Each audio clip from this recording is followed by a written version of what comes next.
আরেকবার স্বাগত। আপনারা দেখছেন দ্য বিজনেস। আমাদের সাথে স্টুডিওতে আছেন ইসলামী ব্যাংক বাংলাদেশ পিএলসির ব্যবস্থাপনা পরিচালক মোহাম্মদ ওমর ফারুক খান। আমি বলেছিলাম ইয়াং জেনারেশনের প্রশ্ন আছে, এগুলো আমরা র্যাপিড ফায়ার আদলে করি, বাট আপনি কিছুটা ভাবনার খোরাকও পাবেন আপনার এই উত্তরগুলো থেকে। আমি শুরু করছি। প্রথম প্রশ্ন, আপনি যখন নতুন কোনো প্রোডাক্ট ডেভেলপ করেন আপনার ব্যাংকের জন্য, আপনি কোনটাতে বেশি ফোকাস করেন, গ্রাহকের চাহিদা নাকি শরিয়া কমপ্লায়েন্সে?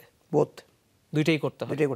দুই নাম্বার, যেহেতু আমি শরিয়া বেসড ব্যাংক, আমাকে প্রোডাক্টটা শরিয়া ভিত্তিক হতে হবে অবশ্য। যে কোনো প্রোডাক্ট যখন আমি মার্কেটিং করতে হবে, আমাকে শরিয়ার অনুমতি নিতে হবে আগে।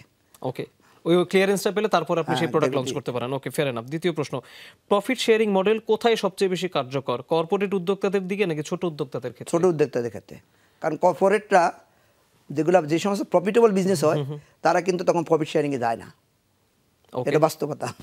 এখন তো ধরেন ডিজিটাল প্রযুক্তি নিয়ে অনেক আলোচনা চলছে। ডিজিটাল প্রযুক্তি যদি ব্যাংকিং খাতের জন্য হয়, সেটা কোন ক্ষেত্রে সবচেয়ে বড় সুযোগ তৈরি করে, লেনদেনের ক্ষেত্রে, রিস্ক ম্যানেজমেন্টে নাকি কাস্টমার সার্ভিসে? কাস্টমার সার্ভিস এবং লেনদেনের ক্ষেত্রে। রিস্ক ম্যানেজমেন্টে করে না? রিস্ক তো আমি রিস্ক প্রটেক্ট করি, আমি ডিজিটাল প্রোডাক্টটা করবো, ওইটা আগেই ম্যানেজ হয়ে যায়। হ্যাঁ, কারণ এখানে কিন্তু কিছু সোশ্যাল ইঞ্জিনিয়ারিং হয়, যেমন মাঝে মাঝে ইদানিং শুনবেন যে তোমার ওটিপিটা আমাকে দাও, কিন্তু এগুলো হলো সোশ্যাল ইঞ্জিনিয়ারিং, এটাকে আমার অবশ্যই প্রোটেক্ট করতে হবে। এখন শুধু বোকা, আমি ব্যাংক থেকে বলছি, কিন্তু সে তো ব্যাংক থেকে তো তার ওটিপি জানার কথা না, অত ওটা প্রোটেক্ট করে আমি কাস্টমার সার্ভিস আমি প্রোডাক্টটাকে এটা পপুলারাইজ করবো। ডিজিটাল কোনো কিছু করার আগে আমাকে সেফটি সিকিউরিটি চিন্তা করতে হবে। ডেফিনেটলি। চতুর্থ প্রশ্ন, এটা যদিও একটু আগে আমরা আলোচনা করেছিলাম, কিন্তু আমি একটু স্পেসিফিক্যালি জানতে চাই, আন্তর্জাতিক ইসলামিক ফাইন্যান্স মার্কেটে বাংলাদেশের কোথায় শক্তিশালী হওয়ার সুযোগ আছে, কোন পার্টিকুলার প্রোডাক্ট দিয়ে বা কোন পার্টিকুলার দেশে? দেশের কথা বলবো, দেশ বা প্রোডাক্ট যেটাই আপনি বলেন। দেশে আমি মনে করি এক্ষেত্রে মালয়েশিয়াতে স্কোপ আছে। ওকে, মালয়েশিয়াতে স্কোপ আছে। আর কোন একটা পার্টিকুলার প্রোডাক্ট মাথায় থাকে যে এইটা নিয়ে আমরা ইন্টারন্যাশনাল মার্কেটে ড্রাইভ দিতে পারলে খুব ভালো হতো? এই মুহূর্তে আমার প্রোডাক্ট মনে পড়তেছে না, তবে এই প্রোডাক্ট নিয়ে কিছু রিসার্চের ব্যাপার আছে, কোন প্রোডাক্ট নিয়ে আমি তাহলে, কারণ আমাকে যখন মার্কেটে ইন্টারন্যাশনাল মার্কেট তখন আমাকে তো কম্পিট করতে হবে, তখন স্পেসিফিক প্রোডাক্ট না নিয়ে গেলে আমি তখন সেটা প্রপারলি মার্কেটিং করতে পারবো না। Definitely, fair enough. পরের প্রশ্ন, ইসলামী ব্যাংকিং এর উদ্ভাবন নিয়ে সবচেয়ে বড় চ্যালেঞ্জ কি? ইসলামী ব্যাংকিং উদ্বোধনী বড় চ্যালেঞ্জ হলো, এই মুহূর্তে বলবো যে আমি যে শরিয়া কমপ্লায়েন্স যদি করতে পারি তাহলে এটা ভালো রেজাল্ট নিয়ে আসবে। যে ব্যাংক যত বেশি শরিয়া কমপ্লায়েন্ট হবে বাংলাদেশের মান্ডি, কারণ আমাদের দেশের মানুষ যারা ডিপোজিট গ্রাহক, আদার দেন বিনিয়োগ গ্রাহক, ডিপোজিট গ্রাহকরা অবশ্যই দেখে যে আমার যে টাকাটা আমি রাখলাম এটা আমার হালাল মানে বা বেশি আমাকে প্রফিটটা দিচ্ছে কিনা, এটা কিন্তু তার ওই চ্যালেঞ্জটা আপনার থাকে সব সময় যে হালাল হচ্ছে কিনা পুরো বিষয়টা। আমি জাস্ট বাইদি ভাই বলবো, আমি যখন সিলেট ব্রাঞ্চে ব্যানার্স দিলাম তখন এক লোক বলল যে সুদটা দিচ্ছেন এটা হালাল তো, মানে তার সুদ কনসেপ্টটা এবং প্রফিট কনসেপ্ট নাই, কিন্তু সে হালাল কনসেপ্টে সে কাজ করতেছে, সুদের সাথে হালাল শব্দটাকে সে বলতে যে সুদটা দিচ্ছে হালাল তো, এভাবে কথা বলতেছে। তা আমি হাসলাম, তখন সে হাসতে, সে বুঝে যে আমি ইসলামী ব্যাংকের হালাল।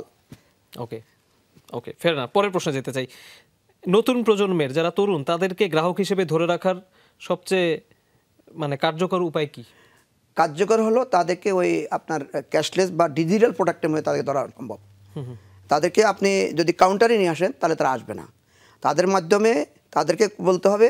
হ্যাঁ, এটা আমরা অনেক দূরে গেছি, যেমন আমাদের বেশ কিছু শিক্ষা প্রতিষ্ঠানে কিন্তু আমরা অ্যাপ ভিত্তিক কার্যক্রম বিশেষ করে আমরা অনেকগুলো, যেমন আমরা ড্যাফোডিল ইউনিভার্সিটি, তারপর ঢাকা কলেজ, বেশ কিছু প্রতিষ্ঠানের সাথে আমরা অলরেডি টাই আপ করেছি, তাদের পুরো পিটি আমরা এগুলো কালেক্ট করব। মানে আপনি এখন আর কেউ দেখেন বিদ্যুতে কিন্তু এখন আর কেউ লাইন ধরে বিদ্যুৎ বিল দেয় না, সে অ্যাপস ভিত্তিক দেয় অথবা আপনার মোবাইলে দেয়। অতএব যত বেশি আপনি হ্যাসেল ফ্রি করতে পারবেন ততই আপনার ইয়াং জেনারেশন আপনার প্রতি হবে, আকৃষ্ট হবে, স্বাভাবিক কথা। 7 নম্বর প্রশ্ন, ব্যাংকের কর্মীদের দক্ষতা উন্নয়নে কোনটি বেশি গুরুত্বপূর্ণ, প্রশিক্ষণ নাকি নিয়মিত ফিডব্যাক দেয়া তাদের কাজ নিয়ে?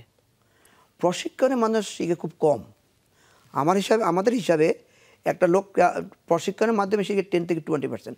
প্রথমত তার পার্সোনাল এফোর্ট, আর হলো তার সাবসিকুয়েন্টলি তার এনভায়রনমেন্টাল বা আশেপাশে যে বস বা অন্য কান্তে করতে গেলে, আর সবচেয়ে হলো তার নিজের প্রসেসটা।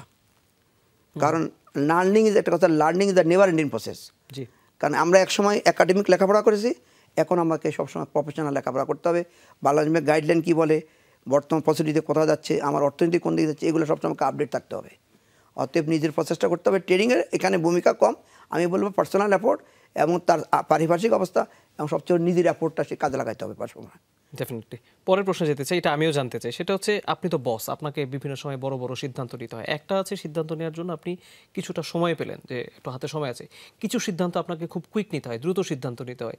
ওই সিদ্ধান্ত নেওয়ার ক্ষেত্রে আপনি সবার আগে কি মাথায় রাখেন দ্রুত যখন সিদ্ধান্ত নিতে হয়? সবার আগে আমি সিদ্ধান্ত নিয়ে এই রিস্ক মানে ক্যালকুলেশনটা কতটুকু আমার, আমি এই সিদ্ধান্ত, আমার তো প্রত্যেকটা সিদ্ধান্ত হলো আপনার ফিনান্সিয়াল ট্রানজ্যাকশন। জি। এই সিদ্ধান্ত আমি এটা ইয়েস অথবা নো বলার আগে আমার রিস্কটা আমার মাথায় রাখতে হবে। আর প্রত্যেকটা হতো আরেকটা যেটা হলো, কোনো বিনিয়োগের ক্ষেত্রে যখন আমি দেখবো যে আমার ক্লায়েন্ট কার জন্য আমি সিদ্ধান্ত নিয়েছি, জি। How far he is authenticated, অথবা সে কতটুকু তার ক্রেডিটেবিলিটি, তার কমিটমেন্ট লেভেল, তার বিহেভিয়ার কেমন, এটা আমার সবচেয়ে বড় মাথা থাকে। আমি যদি একটু ডেভিয়েশন করিও, তাহলে আমার আলটিমেটলি টাকাটা যদি ফেরত আসে তাহলে আমি ফ্রি। কিন্তু আমি যদি রিস্কটা, আমি যদি ক্যালকুলেশন করি যদি টাকাটা না আসে, আমি যত ক্যালকুলেশন করি কাজ হবে না। এটাতে আপনি কি বেশি মাথায় রাখেন, ডেটা নাকি এক্সপেরিয়েন্স, কোনটা দিয়ে বেশি বিচার করেন? দুইটাই দুইটাই লাগে। তার হলো তার ক্রেডিটেবিলিটি এবং অ্যাজ ওয়েল এজ তার বিগত দিনের এক্সপিরিয়েন্সটা। ওকে, 9 নম্বর প্রশ্নে যেতে চাই। লিডারশিপে কোনটি সবচেয়ে বড় শক্তি, দৃঢ়তা নাকি নমনীয়তা? শক্ত হইতে হবে নাকি সফট হইতে হবে? আমি মনে করি এটা ব্যালেন্স করতে হবে নাকি। আবার সবসময় যে খুব বেশি আপনি দৃঢ় হবেন তাও না, আবার নমনীয় হলে আপনাকে দুইটাকে ব্যালেন্স করলেই লিডারশিপ হতে হবে। আপনি কাউকে ধমক দিবেন, আবার কাউকে আবার তার কাছে টান নেবেন। ধমক তাকে দেবে, হেরে আবার কিছু টান নেবে, তোমার ভুলের জন্য তাকে ধমক দেবো, আবার কিছু বলবে যে তোমার দিস ইজ দ্যাট ইউর রং, অতএব তুমি এই কাজটা ঠিক করো নাই। তাহলে সেই কাজটা বুঝবে। আর আমি তাকে ধমকের জন্য রাখি, সে আমার কাছে আসবে না, সে সত্য কথা বলবে না, আমার কাছে সে হাইড করবে। অতএব এই দুইটার মাধ্যমেই নমনীয় হতে হবে, ব্যালেন্স করতে হবে। খুবই গুরুত্বপূর্ণ উত্তর। একদম শেষ প্রশ্ন র্যাপিড ফায়ারের, সেটা হচ্ছে একটু হাইপোথেটিক্যাল সিচুয়েশন। ধরুন নতুন একটি প্রযুক্তি চালু করা হচ্ছে যা গ্রাহকের সুবিধা বাড়াবে, কিন্তু শরিয়া বোর্ড এটাকে আপত্তি জানাচ্ছে, আপনি কিভাবে এগোবেন? না, শরিয়া বোর্ড, আমি একটু বলি, আমাদের ইসলামী ব্যাংকের পার্সপেক্টিভে, যেমন আপনাদের মাদকের যেই পার্টি সার ইম্পোর্ট হয়, এই সার আমরা বিগত দিনে কোনো ইম্পোর্ট করি নাই। ওকে। অতএব শরিয়া যখন আমাকে কোনো ক্লিয়ারেন্স না দিবে, আমি যত প্রফিটেবল প্রোডাক্ট হোক না কেন, এটা আমি যাব না। ওকে, আপনি বোর্ডের সিদ্ধান্তকে আগে মাথায় আমি শরিয়া বোর্ডেরকে আপহোল্ড করতেই হবে। ডেফিনেটলি। আমরা র্যাপিড ফায়ারের অংশটি শেষ করলাম। আশা করি যাদের যে উত্তর দরকার তারা সেটি পেয়ে গেছে।